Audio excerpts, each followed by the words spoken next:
시청자 여러분 안녕하십니까? 국내외 주요 이슈 전해드리는 모두의 증시 고유림입니다. 첫 번째 뉴스입니다. 두산이 전북 김제에 위치한 연성 동박 적층판 FCCL 전용 공장의 본격적인 가동을 시작했습니다. 폴더블 폰과 웨어러블 기기 시장의 성장세를 겨냥해 사업 영역을 넓히는 동시에 인공지능 시장 확산에 발맞춘 신규 공급처 확보에도 속도를 내고 있습니다. 서울경제신문 단독 보도에 따르면 두산전자 BG는 지난해 9월 김제 FCCL 공장을 준공한 이후 약 8개월 만에 양산체제에 돌입했습니다. 이 공장에서 생산되는 FCCL은 전파 손실이 적고 유연성이 뛰어나 폴더블 스마트폰과 웨어러블 기기에 최적화된 핵심 부품입니다. FCCL은 절연층 양면에 얇은 구리막을 접착한 형태로 기존의 CCL과 함께 인쇄 회로 기판의 핵심 소재로 사용됩니다. 두산은 이 공장에서 생산된 FCCL을 글로벌 스마트폰 제조사에 공급할 계획입니다. 폴더블 폰과 웨어러블 기기의 성능 고도화와 소형화, 경량화 추세로 고성능 FCCL에 대한 수요가 크게 증가하고 있는 가운데 두산은 발빠르게 생산 기반을 갖추며 대응에 나선 것입니다. AI 반도체 시장에서도 두산은 두각을 나타내고 있습니다. 지난해부터 엔비디아의 AI 가속기에 사용되는 CCL을 공급하며 관련 실적이 급증했고 올해에는 아마존을 포함한 글로벌 빅테크와의 공급 계약 가능성도 거론되고 있습니다.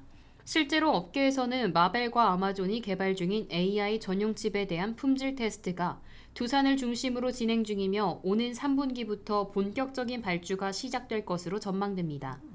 빅테크 기업들이 데이터 센터용 AI 가속기 공급망을 다변화하려는 움직임과 맞물려 두산의 수혜가 기대됩니다. 올해 1분기 두산의 전자사업과 두타몰 등 자체 사업 부문은 매출 4,850억 원, 영업이익 1,211억 원을 기록했습니다.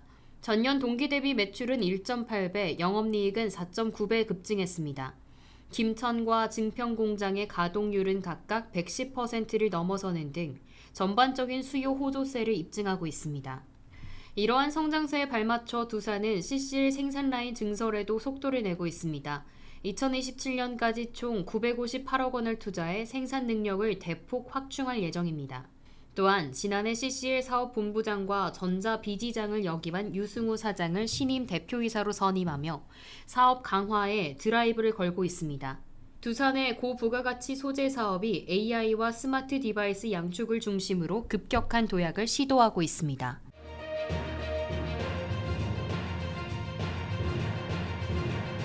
삼성전자 내 최대 규모 노동조합인 전국 삼성전자 노동조합 집행부가 임기를 9개월가량 남긴 채 전원 사임하며 노사 간 협의가 사실상 중단될 위기에 처했습니다. 8일 업계에 따르면 손우목 전삼루 3기 위원장은 지난 4일 조합 공식 홈페이지에 3기 임원 사임 입장문을 게재하고 임원 전원이 임기를 조기 종료하고 사임하기로 했다고 밝혔습니다. 손 전 위원장은 내년 임금 교섭과 제4기 위원장 선거 일정이 겹치는 상황에서 새로운 집행부가 충분한 준비를 할 수 있도록 책임 있게 물러나기로 결정했다고 말했습니다. 기존 집행부의 임기는 내년 3월까지였으며 4기 집행부 선거는 오는 9월로 예정돼 있습니다. 하지만 임기를 9개월이나 앞두고 전격 사퇴한 것은 최근 불거진 이면 합의 의혹과 조직 내 심각한 갈등이 직접적인 원인으로 분석됩니다. 문제의 발단은 지난 3월 체결된 2025년 임금 및 단체 협약 이후였습니다. 노사는 평균 임금 인상률 5.1%에 합의했지만 이후 일부 상임 집행부에게 더 높은 성과 인상률이 적용된 사실이 드러나며 조합원들 사이에서 큰 반발이 일어났습니다. 조합 내부에서는 사측과의 이면 합의가 있었던 것 아니냐는 의혹이 제기됐고 해명에도 불구하고 조합원들의 탈퇴가 이어졌습니다. 실제로 조합원 수는 3월 약 3만 6천 명에서 지난달 기준 3만 600명으로 급감했습니다. 이에 따라 전삼루는 비상대책위원회를 꾸려 내부 안정화에 나섰습니다. 장미선 비대위원장은 조합 내 신뢰와 소통이 무너진 상황에 대해 지난 집행부가 책임을 지고 물러난 것이라며 비대위는 조합의 재정비와 조속한 새 집행부 출범 준비에 집중하겠다고 밝혔습니다. 문제는 집행부의 공백이 향후 노사 협의에도 직접적인 영향을 미칠 가능성이 크다는 점입니다. 삼성전자 노사는 지난 4월부터 성과급 제도 및 복리후생 제도 개선을 위한 TF를 가동해 왔으며 이달까지 개선안을 마련하기로 했습니다. 하지만 현 상황에서는 TF 논의가 중단되거나 대폭 연기될 가능성이 커졌습니다. 특히 성과급 불만은 조합원들의 민감한 이슈인 만큼 전삼로 내부의 혼란이 장기화될 경우 노사 간 갈등 역시 다시 고조될 수 있습니다. 삼성전자 노사 관계자들은 조합의 조속한 정상화가 무엇보다 중요하다며 TF 논의가 차질 없이 이어질 수 있도록 실무선 협의를 유지하는 방안을 검토 중이라고 밝혔습니다. 노사 갈등과 내부 분열로 흔들리는 전삼로의 미래, 비상체제로 들어선 조직이 조합원들의 신뢰를 회복하고 주요 현안 합의를 원활하게 이어갈 수 있을지 주목됩니다.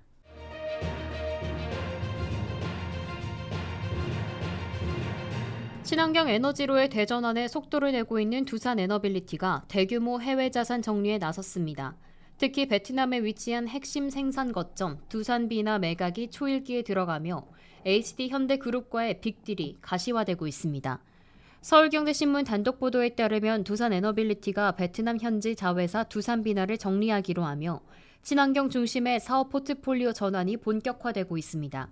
두산비나는 2006년 동남아 시장 진출을 위한 교두보로 설립된 현지 생산법인입니다. 보일러, 해수 담수화, 석유화학 설비 등 4개의 공장을 갖춘 두산비나는 약 33만 평에 달하는 부지에 바다와 맞닿아 있어 항만 설비까지 자체 보유한 전략 거점입니다. 최대 연 1,000억 원 이상의 단기 순이익을 올리던 두산비나는 최근 매출과 이익이 급감하며 두산 에너빌리티의 구조조정 대상이 됐습니다. 이는 두산이 석탄 화력 중심의 구시대적 모델에서 벗어나 소형 모듈 원전, 가스터빈, 해상풍력, 수소 등 차세대 에너지 기술에 집중하기 위한 일환입니다. 현재 인수 후보로 떠오른 곳은 HD현대그룹, 그룹 내 HD현대미포조선과 HD삼호중공업, HD한국조선해양 등 조선 계열사가 인수 주체로 거론됩니다. 이들은 두산비나의 공장 부지를 대형 기자재 조립 공장으로 활용하고 친환경 조선 설비 생산 기지로 전환할 방안을 검토 중인 것으로 전해졌습니다.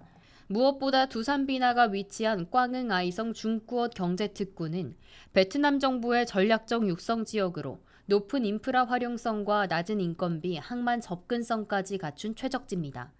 실제로 HD현대는 현지 베트남 법인의 생산 능력 강화를 위해 설비 확충에 돌입한 상태이며 이번 인수는 그 연장선으로 두산과 HD현대의 이해관계가 맞아떨어진 윈윈 전략이라는 평가가 나옵니다. 인수가격 조율이라는 마지막 고비가 남아있지만 업계는 양측의 강한 의지로 볼 때 머지않아 거래가 성사될 것으로 보고 있습니다. 두산 에너빌리티는 친환경 에너지 기업으로의 변신에 속도를 내고 있고 HD현대는 글로벌 조선 경쟁력을 키우기 위한 생산기지를 확보하고자 합니다. 두 산업 공룡의 맞손이 국내 제조업계 지형을 어떻게 바꿔놓을지 주목됩니다.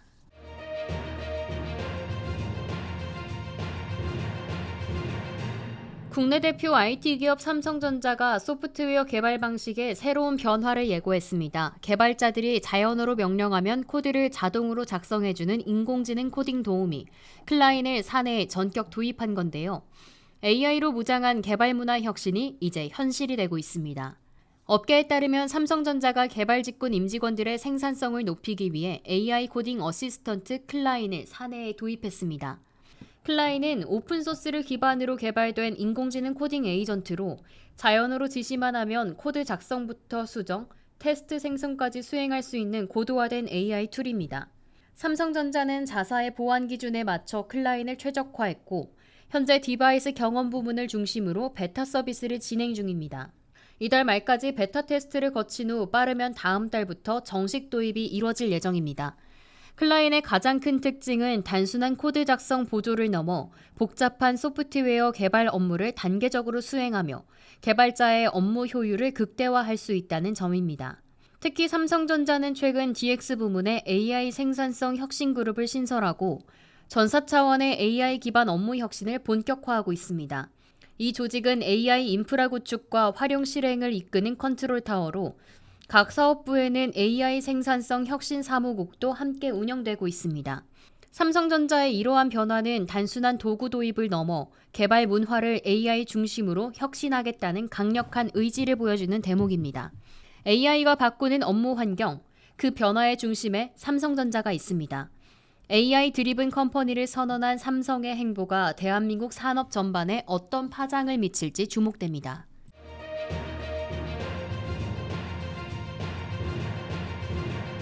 차세대 AI 반도체 시장의 핵심인 고대역폭 메모리 HBM을 둘러싼 기업 간의 긴장감이 고조되고 있습니다. SK하이닉스가 신규 장비 공급사로 한화를 선택한 가운데 기존 협력사였던 한미 반도체와의 관계는 냉랭한 기류로 돌아섰는데요. 올 하반기 추가 수주를 둘러싼 눈치 싸움이 치열해지고 있습니다. SK하이닉스가 한화세미텍과 한미반도체에 발주한 HBM3E 12단용 TC본더 장비의 납품 마감일이 다가오고 있습니다. TC본더는 D램을 수직으로 정밀하게 적층하는 핵심 공정 장비, AI 반도체 수요 급증으로 HBM 생산량이 증가하는 가운데 TC본더 확보는 반도체 경쟁력의 관건입니다. 올 상반기 SK하이닉스는 약 30대 규모의 장비를 발주했고 이 중 한화세미텍이 805억 원, 한미반도체가 428억 원의 계약을 따냈습니다. 후발주자인 한화가 더 많은 물량을 수주한 셈입니다. 문제는 그 이후 벌어진 갈등입니다. SK하이닉스가 한화를 추가 공급사로 선정하자 한미반도체는 고객 서비스 엔지니어를 SK 공장에서 철수시키며 강한 불만을 드러냈습니다. 이 조치에 SK 내부 분위기는 싸늘하게 돌아섰습니다. SK하이닉스 관계자는 경영진보다도 현장 연구원들과 실무진이 더 분노했다고 전했습니다. 한미는 뒤늦게 CS 인력을 복귀시키고 이천 청주에 거점 오피스를 신설하며 수습에 나섰지만 이미 틀어진 신뢰를 회복하기는 쉽지 않아 보입니다. 더욱이 HBM4용 TC본더를 개발했다고 발표했지만 현재로선 SK하이닉스 외에 마땅한 구매처가 없는 것이 현실입니다. 업계에서는 SK하이닉스가 올해 하반기엔 한미 장비를 추가 구매하지 않을 가능성도 있다는 관측까지 제기됩니다. HBM 경쟁이 글로벌 반도체 시장을 좌우하는 핵심 변수가 된 지금, SK와 기존 협력사의 균열이 어떤 파장을 일으킬지 주목됩니다.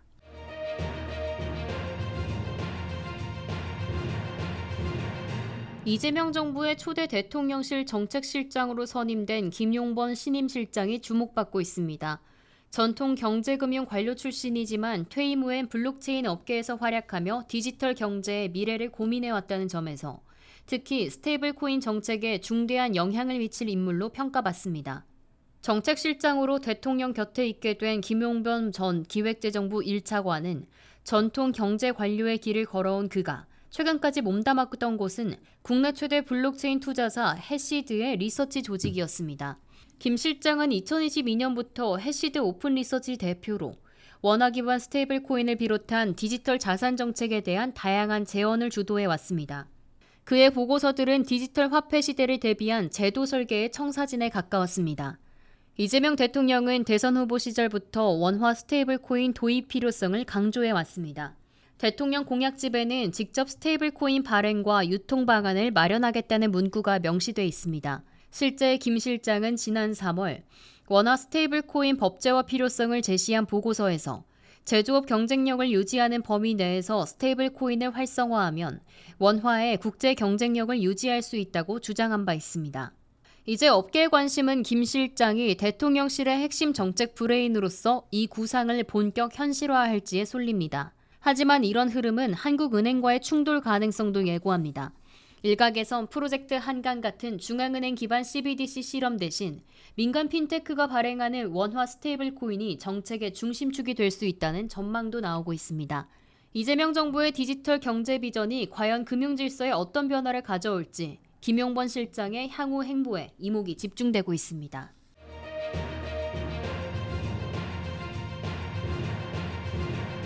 대한항공과 아시아나항공의 마일리지 통합안이 곧 공정거래위원회 심사를 앞두고 있습니다. 항공기 탑승으로 적립한 마일리지는 1:1 전환이 유력하지만 제휴 마일리지를 둘러싼 통합 비율 산정을 두고 소비자들의 관심과 우려가 집중되고 있습니다. 대한항공이 아시아나항공을 인수한 지 6개월, 이제는 두 항공사의 마일리지 통합안을 공정위에 제출할 시점입니다. 제출 기한은 오는 12일, 공정위는 제출된 안을 바탕으로 본격 심사에 들어갑니다. 소비자들이 가장 예민하게 반응하는 건 통합 비율입니다. 항공기 탑승으로 쌓은 마일리지는 국제항공운송협회 기준으로 적립돼 양사 간 차이가 거의 없습니다. 이 때문에 1대1 전환이 유력하다는 분석이 많습니다.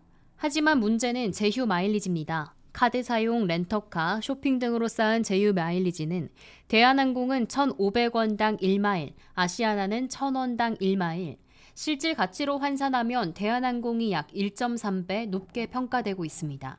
실제 시장에서는 1마일당 대한항공은 약 15원, 아시아나는 11원에서 12원으로 평가됩니다.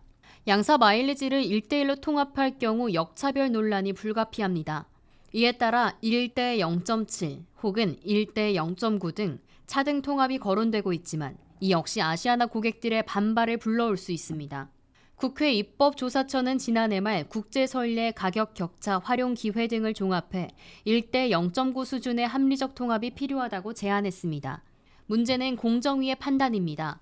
공정위는 2022년 기업결합 승인 당시 2019년 말 기준보다 마일리지 제도를 소비자에게 불리하게 바꿔서는 안 된다고 시정 조치를 부과한 바 있습니다. 업계에서는 대한항공이 아시아나 마일리지를 합병 전 최대한 소진하도록 유도하며 통합에 따른 부담을 줄이려는 전략을 쓰고 있다는 분석도 나옵니다.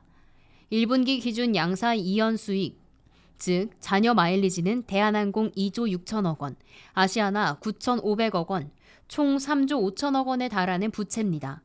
공정위는 연내 통합안을 승인할 방침이지만 새 정부 출범 직후 심사 개시라는 정치적 맥락을 감안해 보다 엄격하고 신중한 판단을 내릴 것으로 보입니다.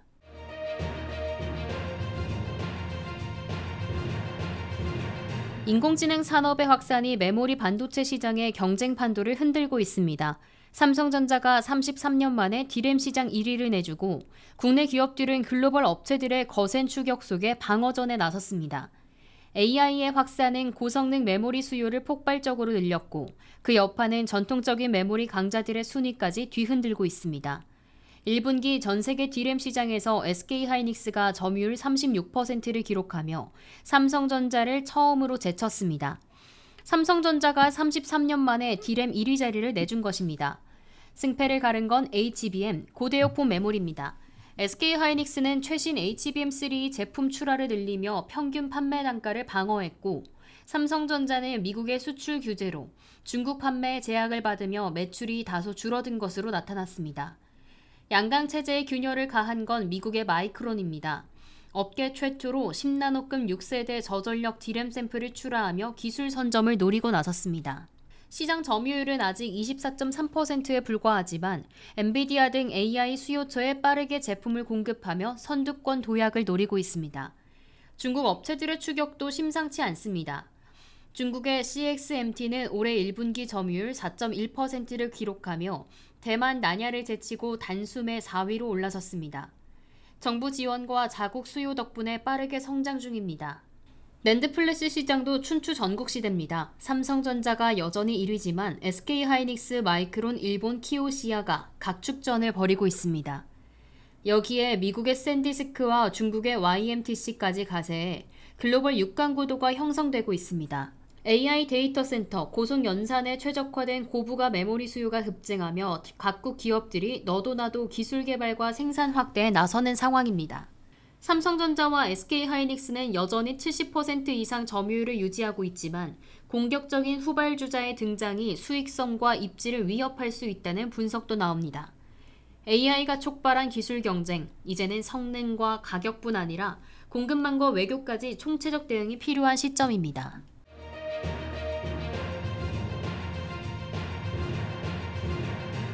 코스닥 시장에 올해 상반기 신규 상장한 기업 수가 34곳에 그친 것으로 나타났습니다. 예년보다 눈에 띄게 줄어든 수치인데요. 상장 심사가 까다로워지면서 스타트업 투자 생태계에도 부정적인 영향을 주고 있습니다. 올해 1월부터 6월 5일까지 코스닥 시장에 입성한 신규 상장사는 모두 34곳. 연간 100곳 안팎이 상장하던 것과 비교하면 현저히 줄어든 수치입니다. 특히 지난 5월 상장 예비 심사를 신청한 기업은 8곳에 불과했습니다.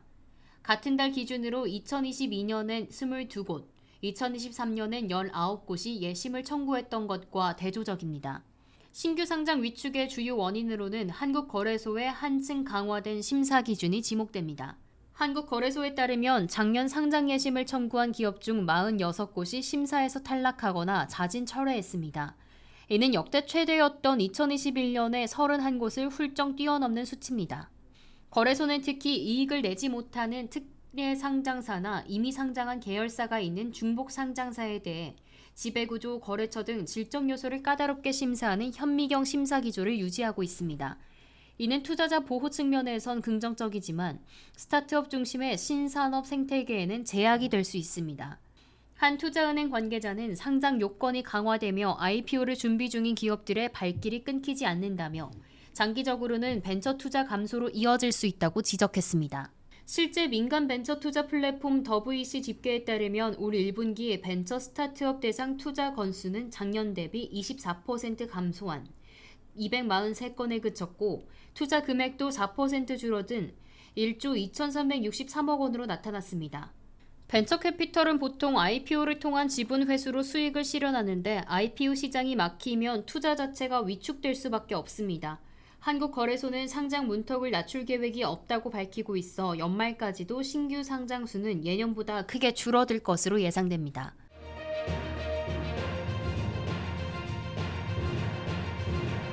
현대차의 프리미엄 브랜드 제네시스 SUV가 미국 시장에서 돌풍을 일으키고 있습니다. BMW와 벤츠를 넘어선 가격에도 불구하고 판매량은 매달 30% 이상 치솟고 있다는데요.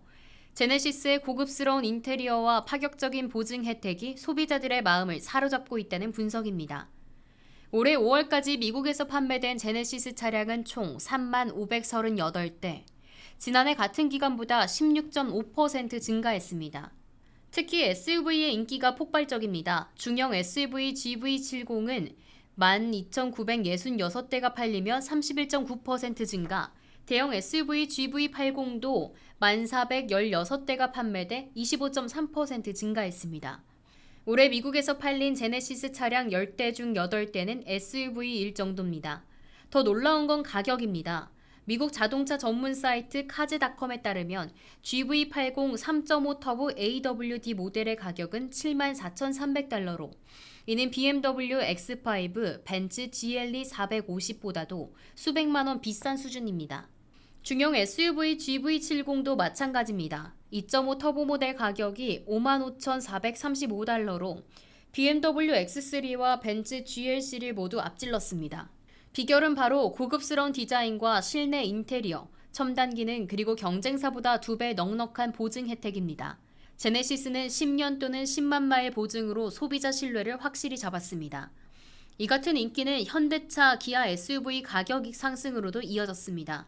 GV80의 가격은 2021년 GV80 3.5 터보 모델은 약 59,000달러였는데 2023년 64,000달러, 올해는 74,000달러를 넘어섰습니다. 같은 기간 현대차 팰리세이드도 32,000달러에서 38,600달러로 가격이 올랐습니다. 현대차는 올 하반기 팰리세이드 하이브리드, 기아는 내년 초 텔루라이드 하이브리드를 미국 시장에 선보일 예정입니다. 업계는 이들 신차 가격이 4만 달러 이상일 것으로 전망합니다. 제네시스의 질주가 현대차 그룹 전체의 체급을 끌어올리고 있는 상황으로 SUV의 강세는 당분간 이어질 것으로 보입니다.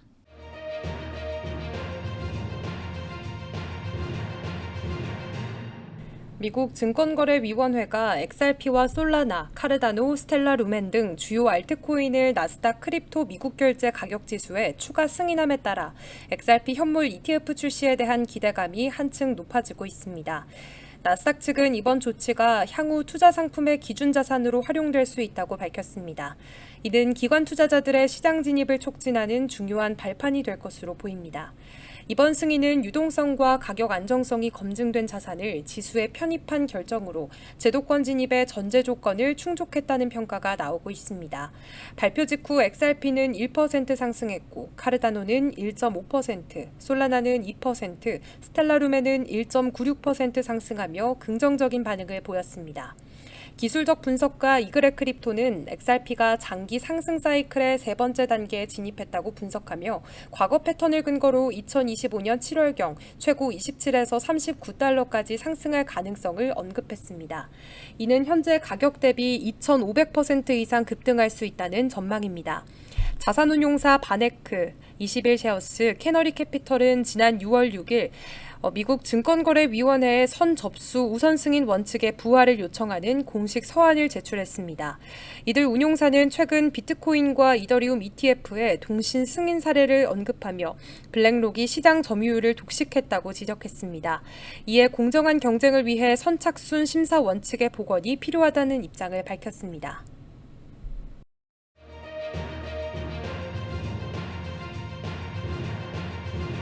도널드 트럼프 대통령이 일론 머스크 테슬라 최고 경영자에게 민주당 후보를 지원할 경우 매우 심각한 결과가 따를 것이라고 경고했습니다. 트럼프 대통령은 7일 미국 현지 시간 MBC 뉴스와의 인터뷰에서 머스크가 민주당 후보에게 자금을 지원할 경우 좌시하지 않겠다고 밝혔습니다. 트럼프 대통령은 머스크를 무례하다며 두 사람의 관계가 끝났다고 말했습니다. 트럼프 대통령은 자신의 1기 대통령 재임 시절 머스크에게 유리한 조치를 했으며 그의 목숨을 살리기도 했다고 주장했습니다. 그러나 이번 세금 지출 법안을 두고 머스크와의 관계가 급속히 냉각됐습니다. 해당 법안에는 전기차 세액공제를 단계적으로 폐지하는 내용이 담겨 있어 테슬라에 직접적인 타격을 줄 수 있습니다. 머스크는 이 법안이 적자를 키우고 정부 지출 절감 노력에 역행한다고 반발했으며 이에 대해 트럼프 대통령 측은 테슬라의 이익과 연결된 부분이 머스크의 분노 이유라고 반박했습니다. 이 같은 갈등은 테슬라 주가에도 영향을 미쳤습니다. 머스크의 순 자산은 하루 만에 340억 달러 증발했고 테슬라의 시가총액은 1,530억 달러나 줄어들었습니다. 한편 JD 벤스 부통령은 팟캐스트 디스패스트 위켄드에 출연해 머스크가 돌아오길 바란다는 유화적인 발언을 했습니다. 그는 방송 전 트럼프 대통령으로부터 이 머스크 관련 발언에 대한 조언을 받은 것으로 전해졌습니다. 트럼프 대통령은 머스크 기업과 연방 계약을 취소할 수 있다는 이전 발언에 대해서는 아직 생각해보지 않았다며 말을 아꼈습니다. 다만 그는 가능한 일이라고 여지를 남겼습니다.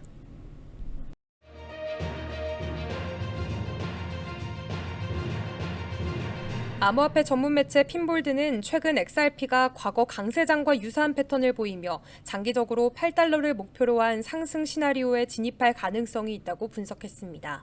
이는 과거 2014년부터 2017년까지 반복됐던 대칭 삼각형 패턴 돌파 이후의 상승 흐름이 이번에도 재현될 수 있다는 판단에 따른 겁니다.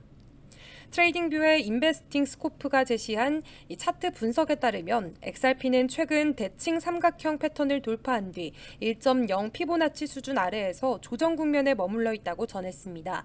이는 지난 2017년 말 XRP가 1.382 피보나치 확장선을 돌파하며 사상 최고가를 경신했던 당시와 유사한 구조라는 평가입니다. 기술적 지표도 긍정적인 신호를 보이고 있습니다. 월간 상대 강도 지수는 과거 강세장과 유사한 반복적인 피크 패턴을 보여주고 있으며 50개월 이동평균선을 상회한 상황입니다. 이는 과거 랠리 시기마다 저항선이 지지선으로 전환되던 분기점으로 향후 상승 전환 가능성을 높이는 요인으로 꼽히고 있습니다. 온체인 측면에서도 이목을 끄는 움직임이 포착됐습니다. 리플이 지난 6월 6일에 4억 9,800만 달러 상당의 XRP를 미확인 지갑으로 대규모 전송한 것으로 나타났습니다. 이는 통상적인 에스크로 해제 방식과는 달라 거래 의도에 대한 여러 해석이 나오고 있습니다. 이 같은 대규모 거래는 향후 XRP의 방향성에도 적잖은 영향을 줄 수 있다는 분석입니다. 전문가들은 차트 구조, 기술 지표, 그리고 온체인 거래 이상 징후가 복합적으로 맞물리며 XRP가 8달러를 향한 장기 상승 궤도에 진입할 가능성이 열렸다고 전망했습니다.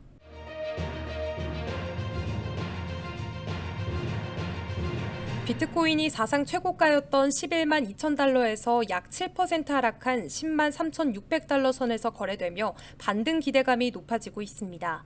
암호화폐 전문 매체 비트코이니스트는 현지 시간 6월 7일 온체인 분석업체 알프렉탈의 분석을 인용해 고래대 개인 투자자 비율이 다시 상승세로 돌아섰다고 전했습니다.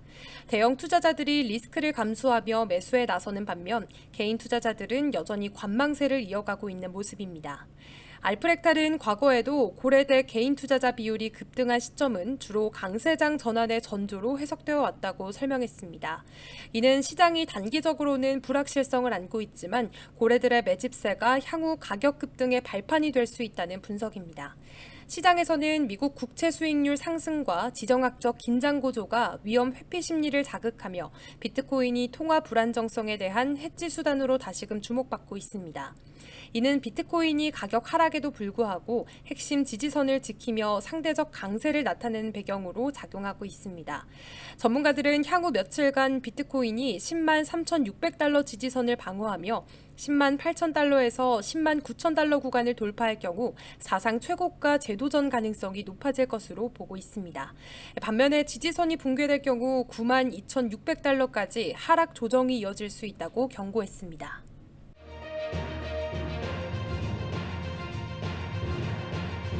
XRP가 테슬라의 주가의 과거 하락 패턴을 따라가고 있다는 분석이 나와 투자자들의 관심이 쏠리고 있습니다. 6월 7일 암호화폐 전문 매체 더 크립토 베이직은 분석가 이그렉 크립토의 의견을 인용해 XRP가 테슬라처럼 폭발적인 반등을 시도할 수 있다고 보도했습니다. 이그렉은 리플의 최고 경영자인 브래드 갈링하우스가 지난해 12월 CBS에 출연한 이후 XRP가 급락한 점에 주목했습니다. 당시 XRP는 2.61달러에서 1.96달러로 급락을 했는데 이는 2018년 테슬라 주가가 일론 머스크의 인터뷰 직후 25.16달러에서 11달러로 폭락했던 사례와 유사하다는 분석입니다. 그는 XRP가 테슬라처럼 약 6개월간 하락한 후 다시 6개월간 반등하며 고점을 경신할 수 있다고 강조했습니다. 실제로 XRP는 올해 4월 1.61달러까지 하락한 뒤 일부 회복해 현재는 2.18달러에 거래되고 있습니다. 이그렉은 XRP가 이미 테슬라와 유사한 하락폭을 경험했으며 이제부터는 회복 구간이 남았다고 진단했습니다. 이그렉은 XRP가 30배 상승할 경우 가격이 48.3달러까지 오를 수 있다고 예상했습니다. 10배 상승만 하더라도 16.1달러로 사상 최고가를 경신하게 되며 현실적인 목표치는 20배 상승에 따른 32달러라고 내다봤습니다. 이 수치는 XRP 강세론자로 유명한 크레디블 분석가도 언급한 바 있습니다. 다만 시장에서는 이러한 테슬라 유사 시나리오에 대해 여전히 회의적인 시각이 존재하고 있습니다. XRP는 현재 2달러 선 부근에서 박스권 흐름을 보이고 있으며 이그렉은 2.65달러 선을 회복할 경우 본격적인 상승 신호가 될 것이라고 강조했습니다.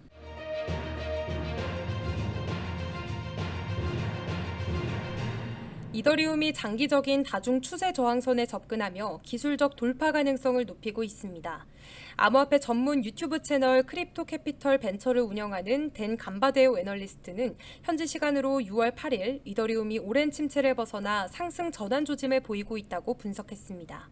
댄 감바데오는 이더리움의 주간 차트에서 나타난 구조가 과거 강세장 전환 시점과 매우 유사하다고 강조했습니다.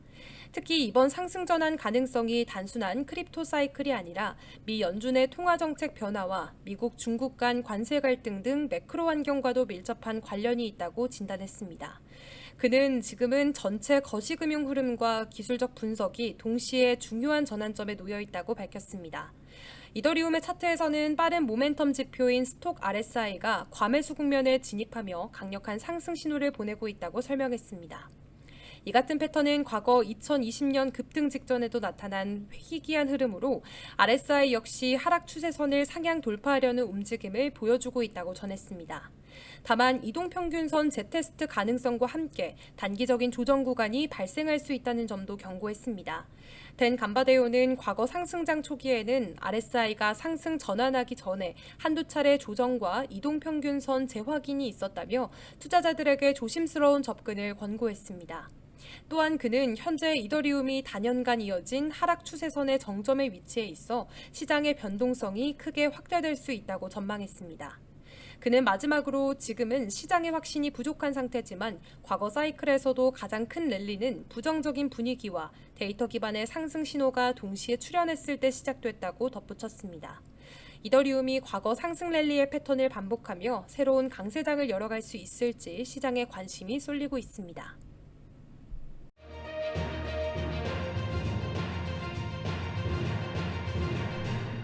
미국 라스베이거스에서 열린 비트코인 컨퍼런스 2025가 비트코인 생태계의 중대한 전환점을 보여줬습니다. 암호화폐 전문 매체 비트코인닷컴에 따르면 이번 컨퍼런스에서는 과거 오직 비트코인을 외치던 맥시멀리즘 분위기에서 벗어나 다양한 프로젝트와 현실적인 접근을 수용하는 비트코인 실용주의가 주요 기조로 자리 잡았습니다. 특히 컨퍼런스 마지막 날에는 실크로드 창립자이자 현재 수감 중인 로스 울브리히트가 연설자로 나서 눈길을 끌었습니다. 그는 우리가 자유롭게 선택할 수 있다면 다양한 블록체인 실험이 일어나야 한다며 비트코인 맥시멀리즘에 대한 강한 반박 메시지를 전했습니다. 이는 비트코인 생태계 확장을 향한 선언으로도 받아들여졌는데요. 이번 컨퍼런스에서는 도지코인을 본뜬 밈코인 달러 도지가 비트코인 기반으로 출시돼 큰 화제를 모았으며 ETF 유입 급증으로 블랙록 등 전통 금융권 인사들도 대거 연단에 올라 비트코인 시장의 변화된 모습을 보여줬습니다. 특히 미국 부통령 제이디 벤스는 기조 연설에서 비트코인을 단순한 체제 탈출산으로만 보지 말고 인공지능과 같은 신기술에도 적극 참여해야 한다고 강조했습니다.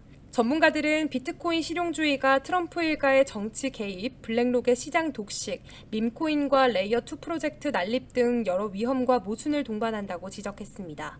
그러나 맥시멀리즘이야말로 오히려 비트코인의 발전을 저해하는 주범이었다는 의견이 지배적입니다. 초기 비트코인의 취약함을 경험했던 이들은 지금은 너무 많은 권력자들이 비트코인을 통제하거나 파괴하려 하고 있다고 경고했습니다.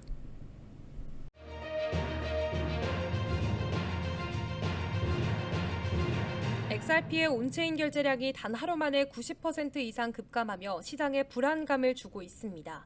암호화폐 전문 매체 유투데이는 현지 시간 6월 8일 XRP의 네트워크 결제량이 전날 10억 개에서 약 1억 1,400만 개로 급락했다고 보도했습니다.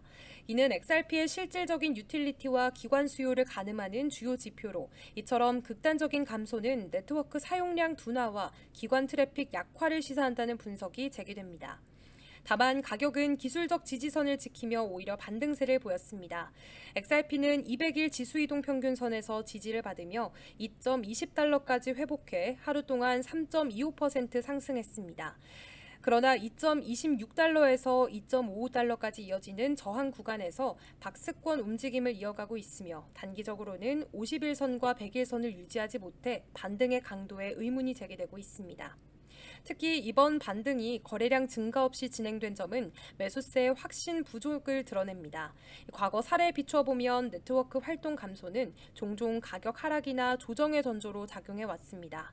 현재 200일 이동평균선은 약 2.08달러 선에 위치해 있으며 만약 해당 지지선이 붕괴된다면 심리적 지지선인 2달러나 1.8달러까지 조정될 가능성이 있다고 전문가들은 지적합니다. 분석가들은 이번 결제량 급감이 특정 기관이나 고래의 일시적 이체 중단 때문일 가능성도 배제할 수 없다고 평가했습니다. 이에 따라 향후 XRP가 거래량을 동반하며 2.55달러 돌파를 재시도할 수 있는지가 주목됩니다.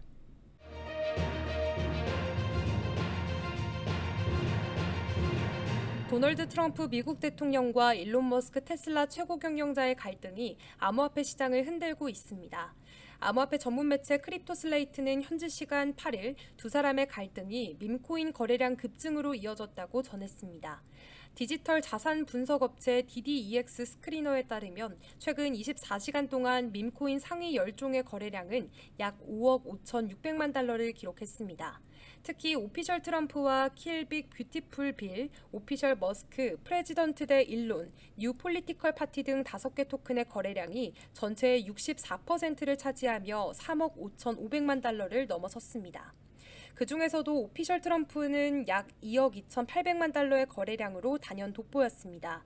이 코인은 지난 5일 시가총액 20억 달러를 잃었다가 다시 회복세로 돌아섰는데요. 킬빅 뷰티풀 빌은 하루 새 1억 3천만 달러어치가 거래되며 현재 시가총액은 1,200만 달러에 달했습니다. 오피셜 머스크와 프레지던트 대 일론은 각각 2,200만 달러, 3천만 달러 규모로 거래됐으며 뉴 폴리티컬 파티는 상장 첫날 1,000만 달러의 거래량을 기록했습니다. 이번 밈코인 급등세는 트럼프 대통령과 머스크의 공개 설전이 공식화되면서 촉발됐습니다. 트럼프 대통령은 트루스 소셜을 통해 머스크의 정부 보조금과 계약을 모두 종료하겠다고 강하게 비난했고, 이에 머스크는 X에서 트럼프 당선은 자신의 지지 덕분이었다고 맞섰습니다. 이어 머스크는 트럼프 대통령이 제프리 앱스타인 관련 미공개 문서에 등장한다고 주장했으나 구체적인 근거는 제시하지 않았습니다. 트럼프 대통령은 머스크의 영향력은 이미 사라졌다고 일축했습니다.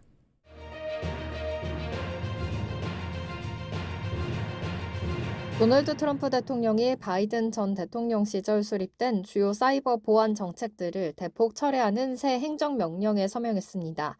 이번 조치는 소프트웨어 보안, 인공지능 활용, 양자 암호화, 그리고 글로벌 보안 협력까지 미국의 사이버 보안 전략 전반에 걸쳐서 대대적인 변화를 예고하고 있습니다. 우선 가장 주목되는 부분은 소프트웨어 보안 인증 절차의 전면 폐지입니다.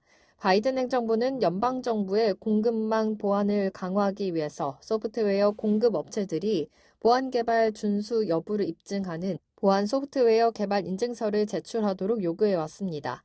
이와 함께 사이버 보안 및 인프라 보안국이 이를 검증하고 인증에 실패한 기업은 법무부에 통보하도록 하는 조항도 포함되어 있습니다.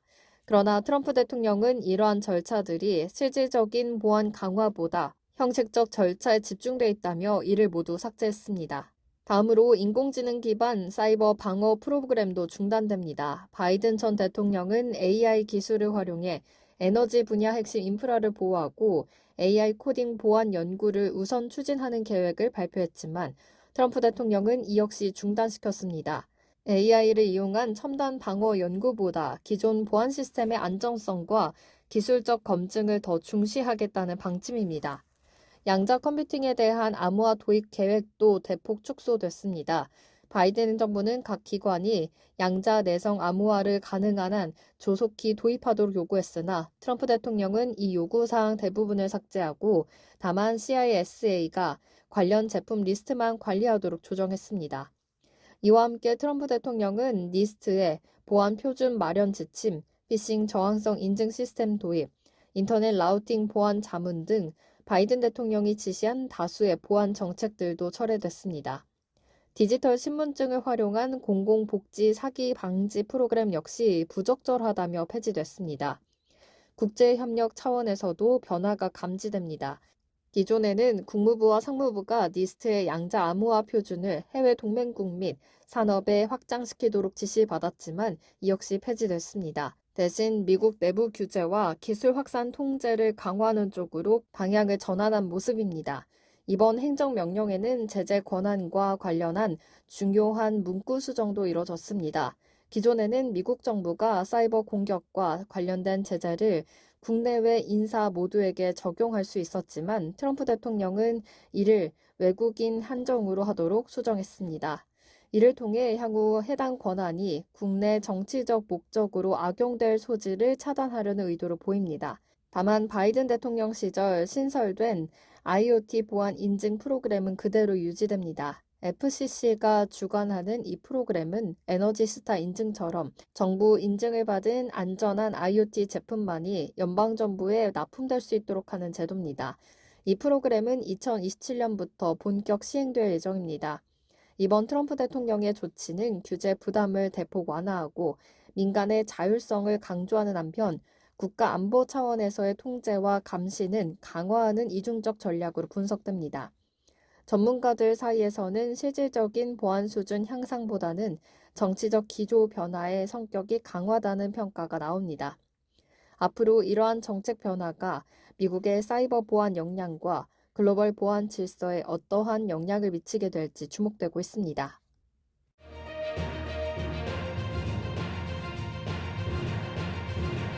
일론 머스크의 스페이스X와 트럼프 대통령 간의 공개 갈등이 우주 산업 전반에 여진을 일으키고 있습니다. 정부 우주 예산이 스페이스X 의존도를 줄일 수 있다는 분석 속에서 버진 갤럭틱, 로켓랩, 보잉 등 경쟁 기업들의 주가가 동반 급등했습니다.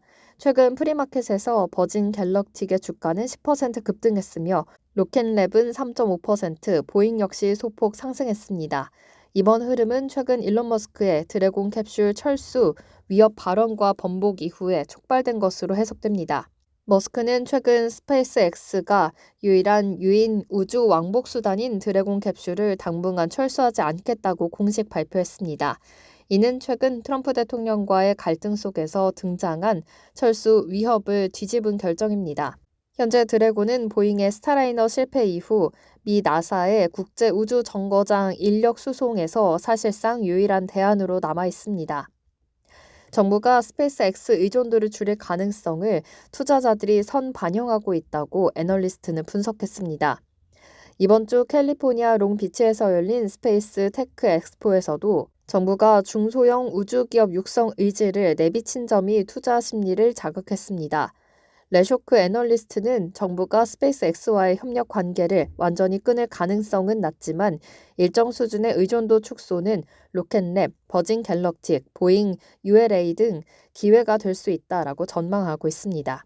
특히 로켓랩의 뉴트론 중대형 발사체가 중장기 대체 수단으로 주목받고 있습니다.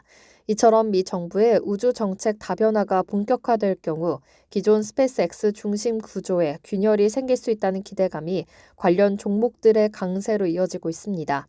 다만 아직까지 구체적인 정부 정책 전환은 공식 발표되지 않았습니다. 스페이스X의 지배적 입지 속에서도 정부 의존도 분산 시그널이 감지되면서 민간 우주 기업들의 경쟁 구도가 미묘하게 변화하고 있습니다. 향후 정부 우주 예산 배분이 어떻게 조정될지 어깨 이목이 집중되고 있습니다.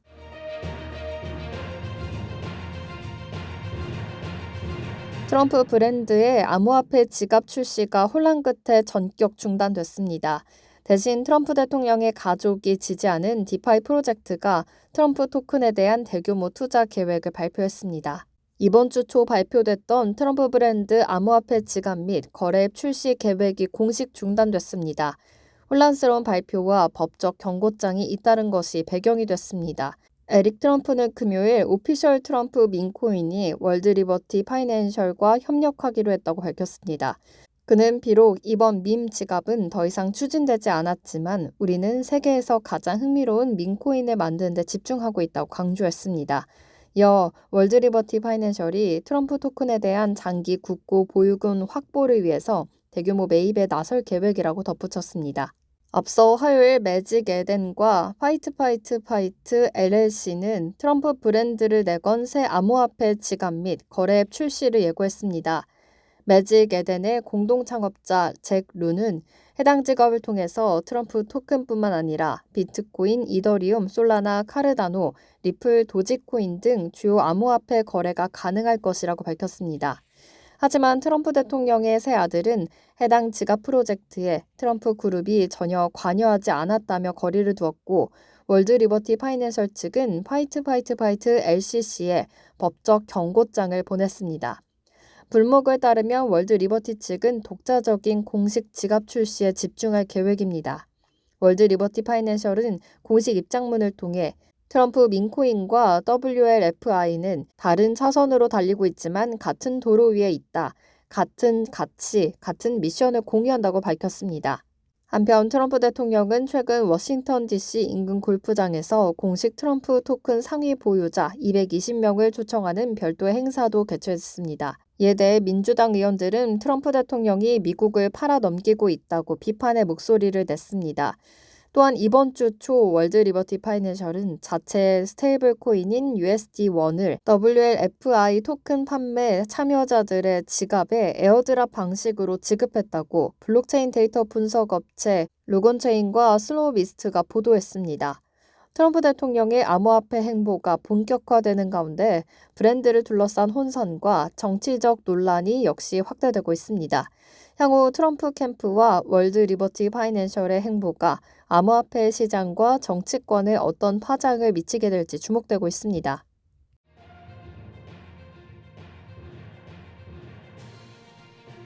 이상으로 모두의 증시 마칩니다.